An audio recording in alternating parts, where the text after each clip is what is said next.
3, 2, 1. Salutations! Soapboxing4Rinoa episode 10, which I figured I'd save for something very, very special. WrestleMania 30. To think I almost wasted this on Ultra Street Fighter 4 DiCaprio reveal. Whew. Alright, I did this last year, of course, but that was when I figured the entire card was not quickly thrown together. Little did I know. If I did a pre-Mania Soapbox, I felt to be kind of lacking, so I figured I'd try my hand at a straight-up review of WrestleMania 30.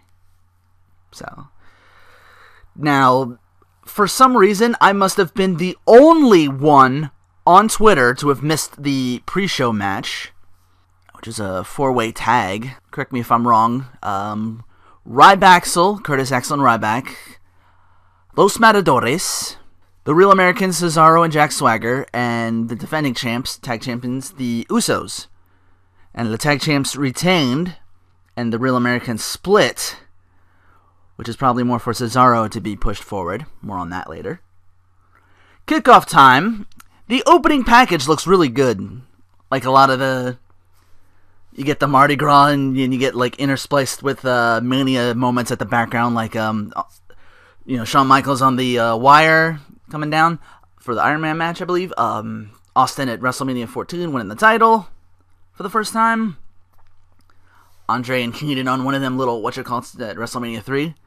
I miss those. I wish they'd bring them back, honestly. That'd be kind of cool. Like someone has like an old school gimmick saying old school's cool, and all his entrances he rides out on that. That would have been nice. I would have liked that. Alright. Show begins. Our host comes out, Hulk Hogan.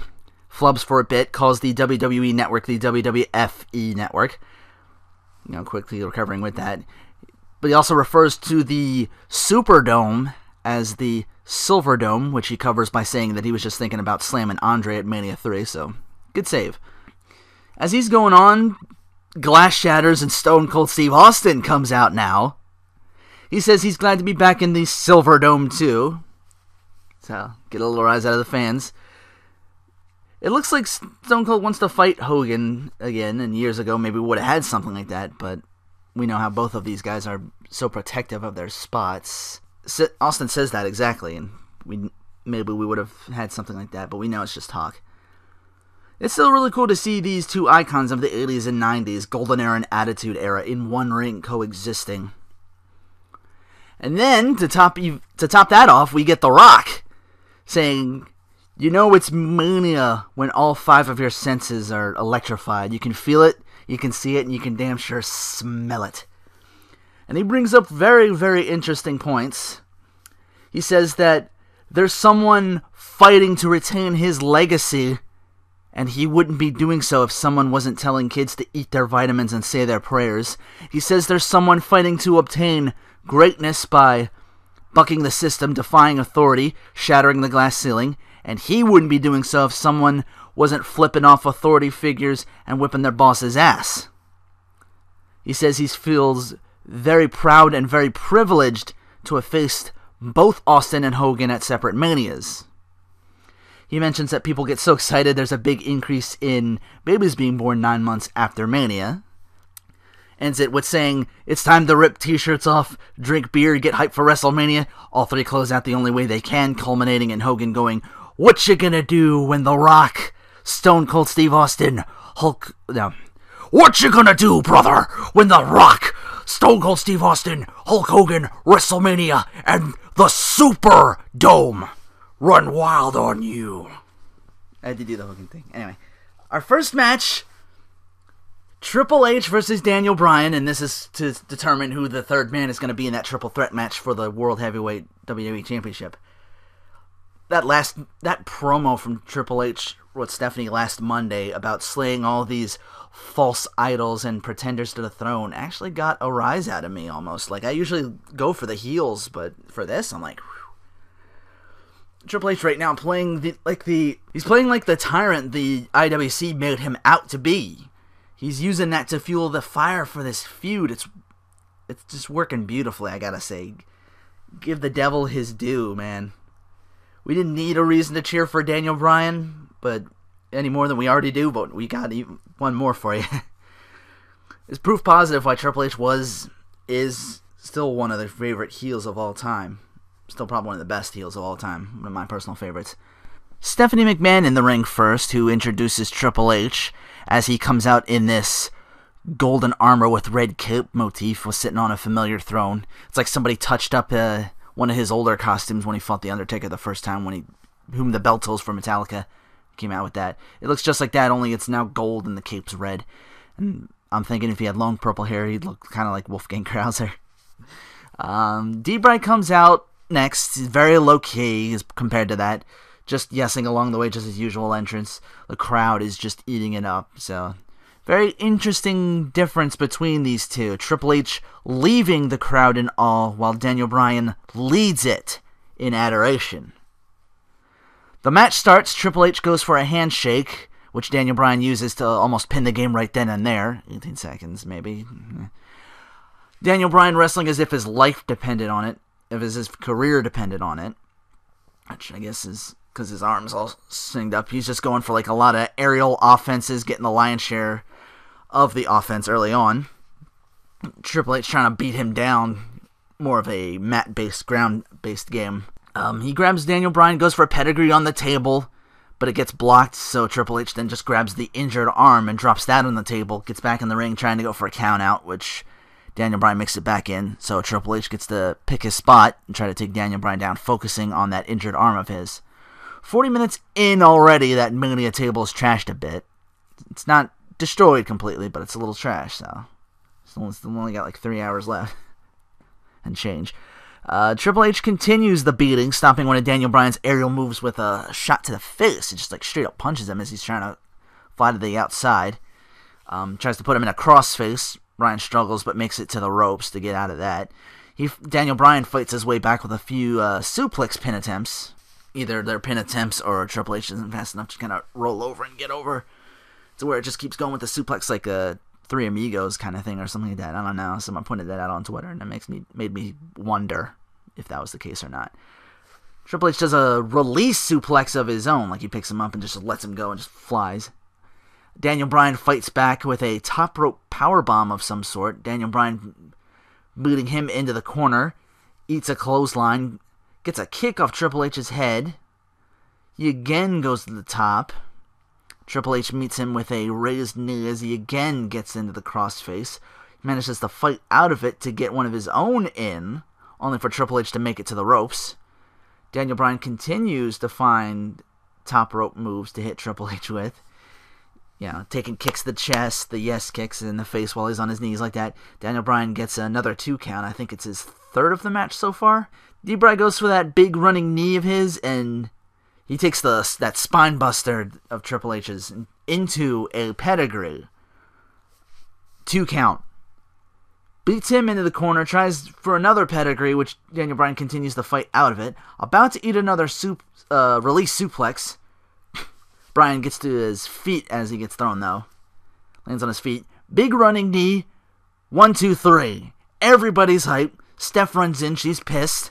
Slaps him. So she was on the outside the whole time. I forgot to mention. Sorry. She comes in. Slaps him twice. Daniel Bryan looks like he's about to retaliate when Triple H attacks him from behind. Wheels the injured arm over the ring post and hits the injured arm with a chair and just walks off. I honestly thought that match was still gonna go because the running knee is the finish. I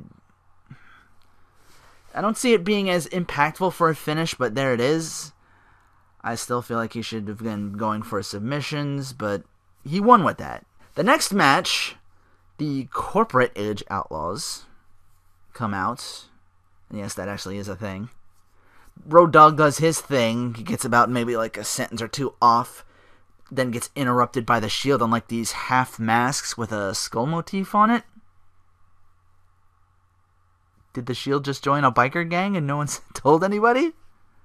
Anyway, Kane comes in after that on the other side while the Shield's making their way down through the crowd to the ring in their own way. And the Shield just kicks everybody's ass.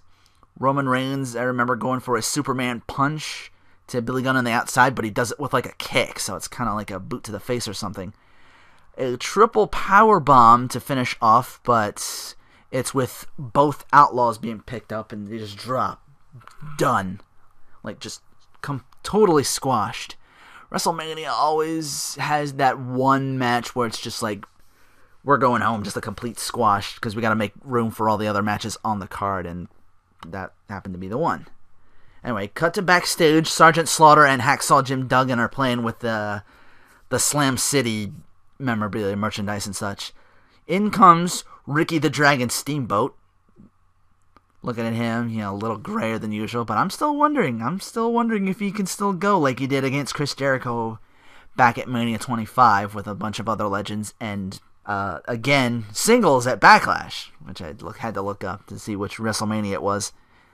I didn't know he faced him again at Backlash singular. That was really cool. I just remember him still having it, still really being able to go. Anyway, the set gets absconded with. Then out comes Ted DiBiase with his $1 million championship. Guess he won it back from his son. I don't know. He says, even in Slam City, everybody's got a price for the $1 million man. Ron Simmons closes out saying, damn. Next match, the 30-man over-the-top rope Andre the Giant Battle Royale. Or is it the over-the-top rope 30-man Andre the Giant Battle Royale? Or is it the Andre the Giant 30-man over-the-top? You know what it is. AK, we couldn't find time on the card to give these guys matches, so we put them in the ring for some trophy. Big Show, everybody's already in the ring, but we get, Big Show to come out with his entrance. Then Sheamus. I wasn't paying that close attention, but I don't even know if there was 30 people in the ring. Some people say it was still 27. At least it was, according to the Wikipedia entry, there was still 27. I counted that they counted rather. But anyway, I'm just gonna try and keep up with this as best I can. I only got a couple things out. All I know is because they're all in the ring already, so it's hard to keep up with. All I remember seeing is what I wrote down on here in my notes. Brodus Clay sporting a ponytail mohawk deal, he still has the mohawk, but now it's tapers down like a ponytail, kind of like a really fat and semi-bald Genfu from DOA kind of thing. Maybe. Mark Henry gets rid of all the members of 3MB, then Big Show eliminates him. The Miz loses his WrestleMania streak, jobbing to the Cobra of all things. Signs of things to come, perhaps. We get some Mania-style fandangoing after he gets to eliminate the Intercontinental Champion Big E Langston, who in turn ends up getting eliminated by Sheamus. Scumbag. Kofi has one more of those almost got eliminated Rumble-esque match kind of things. He goes to the floor, but his feet end up on top of the ring steps. So that somehow, he escapes elimination because the feet aren't touching the floor, they touch the ring steps. So he's able to come back in, eats a Cesaro swing for his twubble. Cesaro swing for his trouble. Bro kicked by Sheamus. Scumbag. This is why that dude doesn't like you. Sheamus and Del Rio get I believe a double elimination. They take each other out. Down to the final two, Big Show and Cesaro. Cesaro doing a Hogan Mania 3-esque pick him up and body slam him over the top rope. Cesaro wins. Big Show looking over okay. He shakes his hand in a show of much earned respect. And I'm just thinking, that's how you push somebody.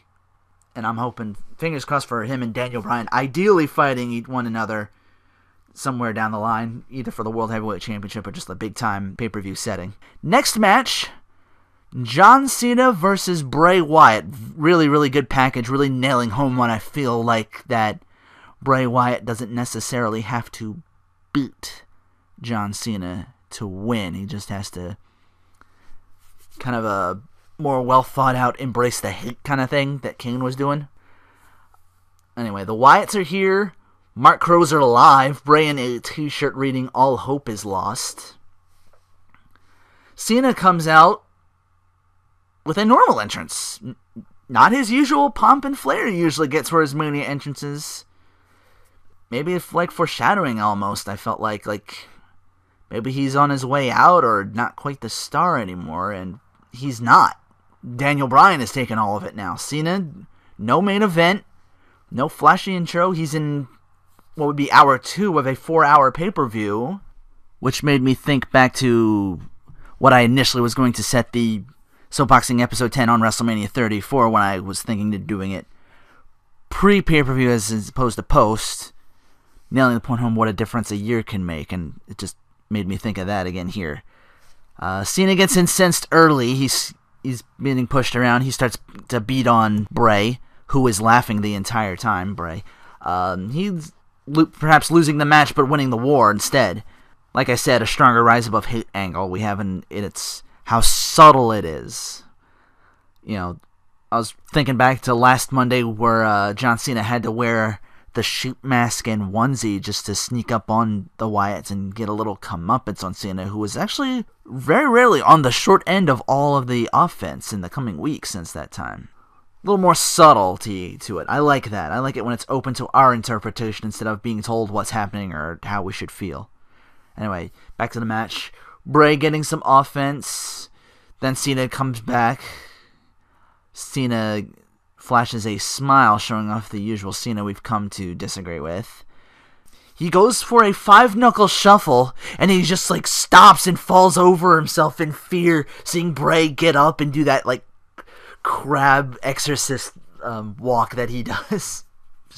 Cena just taking off his goom. It's rare to see it, and it's beautiful. The crowd is loving it. He literally leads the crowd to sing along as he gets up. He beats Cena down. Everyone's singing along with him, swaying that he's got the whole world in his hands. I think one of them has it on the back of their shirt. What's his name? Not Eric. Luke Harper. Luke Harper has that it's like a sleeveless jacket, and he has the whole world in his hands on the back of his shirt or something like that, like a little logo or something like that. Really, really cool. Really driving that home.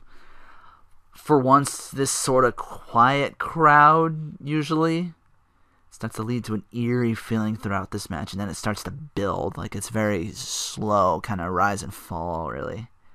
Yeah, usually I hate that sort of thing, but for this match, it works. So, never let it be said that sometimes a silent crowd can't be a good thing, maybe. Just kind of, if they can build it like that anyway. Maybe that's just me. Just this eerie feeling throughout the match, and then that moment, you get goosebumps. This continues to feel like WrestleMania again, is my point. Bray is the crowd on his side, wondering what happens if Cena was to actually lose. While I'm watching this, Cena gets up, hits a top rope move over onto the family on the outside, goes to drive Bray Wyatt into the steps. I think he's gonna pick up the steps and hit him with it, crush him with them. But he hesitates. He doesn't. He just throws it down, and he gets beat up for his trouble. Cena dodges an attack, gets the FU and a 2 count.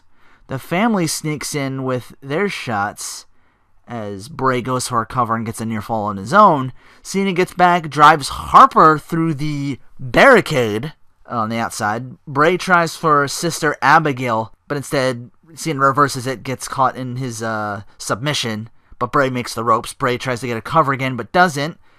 Cena in disbelief at first, kind of, what do I have to do to beat him? Then a little later on in the match, Bray gets that same feeling as well. It's like, what do I have to do to beat this guy? Very, very good storytelling between these two, back and forth. Never let it be said that Cena can't tell a good story when he wants to. Bray, after a while, gets a chair.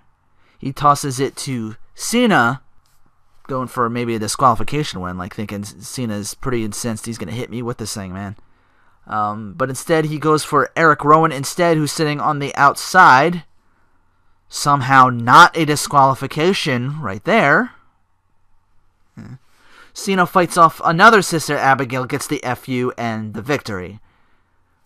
Cena looking kind of shell-shocked after that, though. A bit disheveled as he won, though. So, almost going to that darker place, but he didn't. I guarantee, maybe if he hides it, maybe the story goes really well. I'm hoping what they do is kind of like he came out of that match not quite the same person he went in. He embraced it for a little while. He felt it. It's there. And what happens afterwards, we'll see. That's why hopefully Monday night that gets addressed or something. He'll do the thing.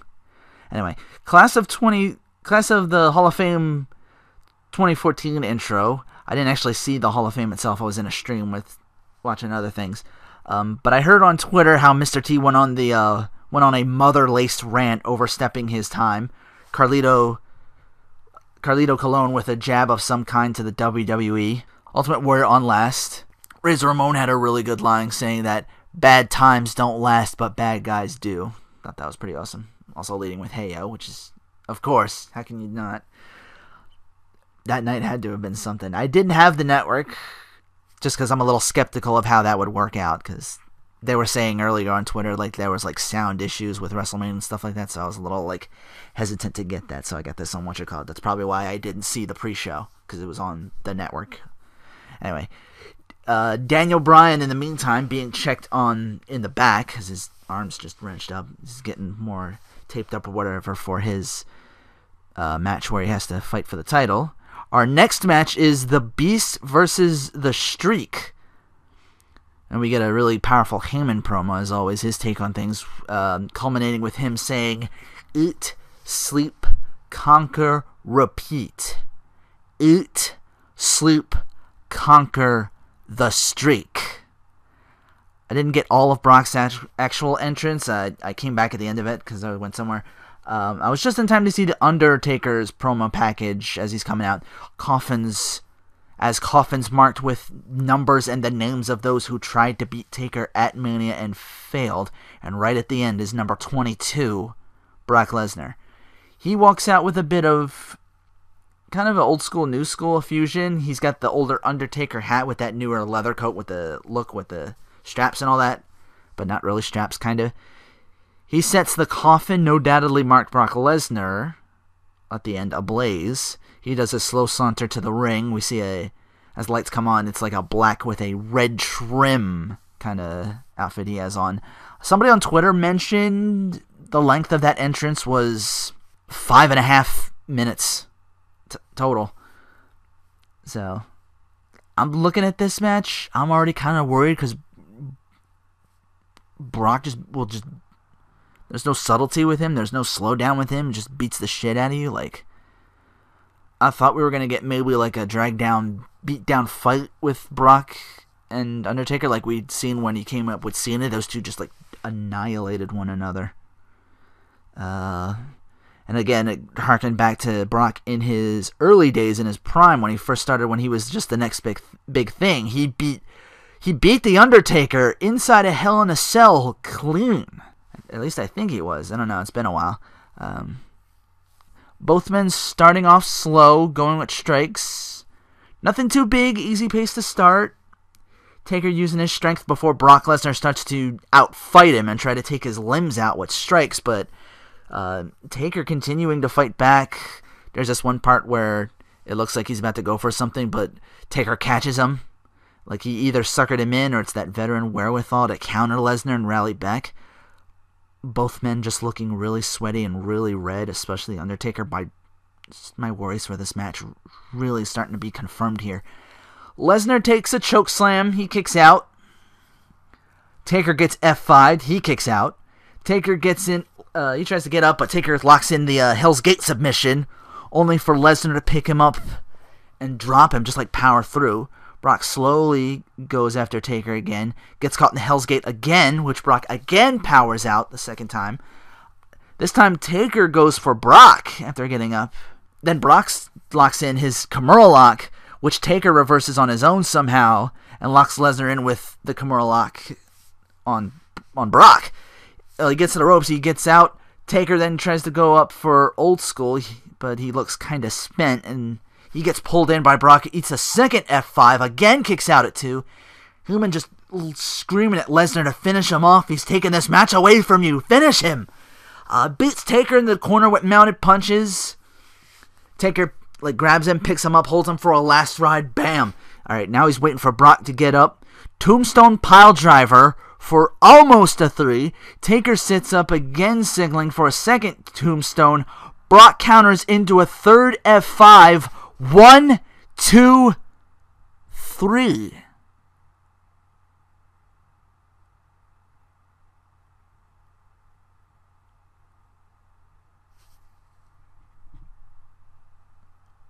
A match like that. A guy who's probably not even on the card full time. Brock Lesnar beats the streak. And I guess that's what Taker might have wanted. Maybe WWE wanted to drive home that the Taker really was fighting against time, and he was. Like, this was like the weakest match on the card, and for an Undertaker match, that's unthinkable, right? Like, but yeah, this was like very slow, very plodding match almost. Like Taker looked like he just couldn't go anymore, and maybe that's what they were trying to nail home. But I guess this is for Brock to like get pushed over, because I guess they're going to give him a title shot, because he mentioned he wanted that. That's why he came back at the beginning. He wanted to be back when the two belts were united. It's like, Brock's back to be the WWE World Heavyweight Champion, so Paul Heyman said. Just completely stunned. Even the announce, it takes like a full minute for that to like register in, like a good, like you just scan the crowd and then they say like who won the match. These poor divas have to follow that. This crowd is just stunned, and some of them I think are even just leaving just out of disgust, and just I was still in shock because. And I'm sorry, I just couldn't follow this match. I was still, like, just stunned. You didn't think it was possible. At least not that, but WrestleMania 30, I guess? Just a big network thing, maybe? It's guaranteed everyone's going to be watching, everybody's going to be talking about it. Guarantee it's got everybody's attention. But anyway, the Divas match, it's like 14 Divas. It's like they're all in the ring again. They got AJ's got a defender title. I just noticed AJ and Tamina back to back. I don't know what came of that. I don't know if they went at each other or not. Again, it's really hard just to pay attention just because I was in shock. All I remember is Eva Marie doing something, the Bellas team up only for one to pin the other, culminating in AJ making probably who beat her like last Monday or something like that in a one-on-one match in that Lumberjill match. It's either Naomi or Cameron. I think it's Naomi. Puts her in the her submission, and she taps, and AJ retains. We see Vicky on the outside, kind of gloating at the beginning of this match, but kind of reluctantly handing AJ the title because she retained. She's like standing somewhere. She's like either on like ring steps or on like a podium of some kind. I don't have much of a recollection for this match just because I was still stunned. But what happened? Anyway, backstage, Moon June shows up with Hogan, ends up getting berated by his WrestleMania 1 opponents, Paul Orndorff and Rowdy Roddy Piper. Orndorff saying, he's still sore about losing the very first Mania to Hogan, and says, hey, if I had someone to watch my back like Piper should have, maybe we would have won. And Piper's like, hey, I'm here now. Let's fuck him up. They're just looking to start something. Mr. T comes out to back Hogan. It looks like we're going to get a repeat. We're going to get that match. We're going to get something. And Pat Patterson shows up. This really old school blue with black bow tie referee attire, saying, hey, guys, it's been 30 years. You bury the hatchet, okay? Hogan's like, okay, we'll bury the hatchet. And Roddy's like, oh, come on. Just beautiful. Just love Roddy Piper. Just comes off as just a beautiful he's like, oh, do we have to? Like, fucking Hogan? He doesn't say that, but he's just like, oh, come on. Really? Alright.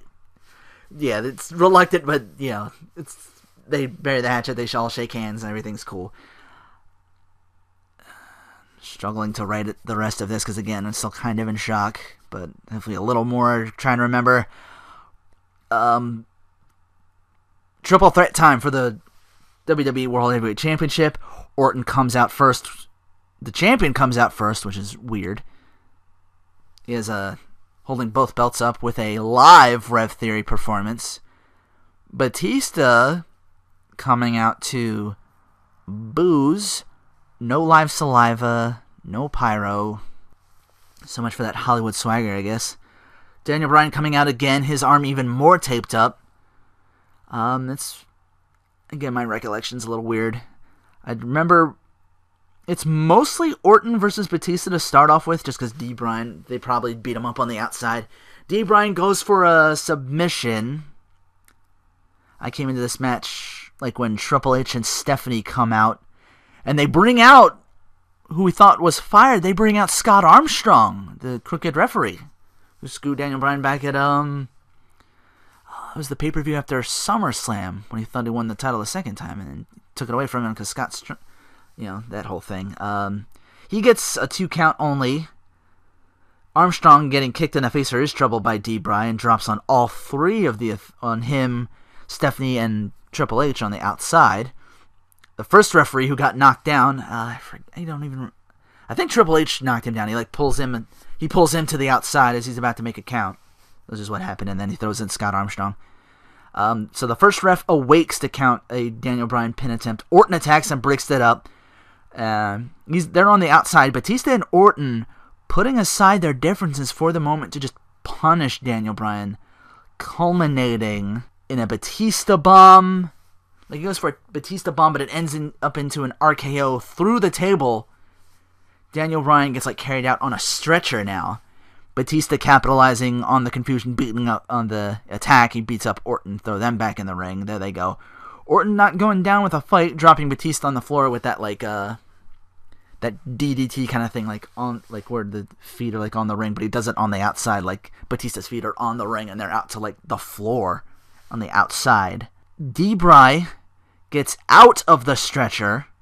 Orton's there to greet him, unfortunately. Drags him into the ring, signaling for an RKO. Countering into the yes lock. He looks like he's about to tap. Batista saves the match, keeps that from happening. He gets caught in the lock as well. Orton saving the match, beating Batista into the corner. They go back and forth. Daniel Bryan gets the knee in. Batista tries to take the credit. He tries to push him on the outside. Pin Orton. Gets a 2. Batista bomb. Looks like he's about to win. Daniel Bryan back in with the knee into the yes lock. Batista taps. Daniel Bryan on the biggest stage of all becomes the WWE World Heavyweight Champion. Sorry about the recollection for the last 2 matches, just because I was, again, just in so much shock, but that's WrestleMania 30, a night that for the first time in a while felt worthy of that name. Not just 1 or 2 matches, I'm talking pretty much the entire card just felt like WrestleMania again. The expectations, the passion, the excitement, the feels, just everything. WrestleMania, I have always thought of as a landscape changer. Ultimately, as I'm doing this recording, it's Monday. How will the landscape be changed as of tonight? Post-Mania Raws are usually can't miss. And I have a feeling this one may just outdo every single one of them in the past in terms of potential. Like I said, Cena may come out the match a little bit different than he went in. The Authorities' backlash over all their best laid plans coming undone. The Shield just dominating. Daniel Bryan doing the unthinkable, beating the odds. What happens to Brock and Undertaker? Does the Undertaker come out? He announces his, that was my last match. All of this and more tonight as again. Wow. Well, that's the end of this very special, very, very special 10th episode of Soapboxing4Rinoa. I thank you all of you for listening. And I'll probably see most of you on Twitter later tonight. Take care.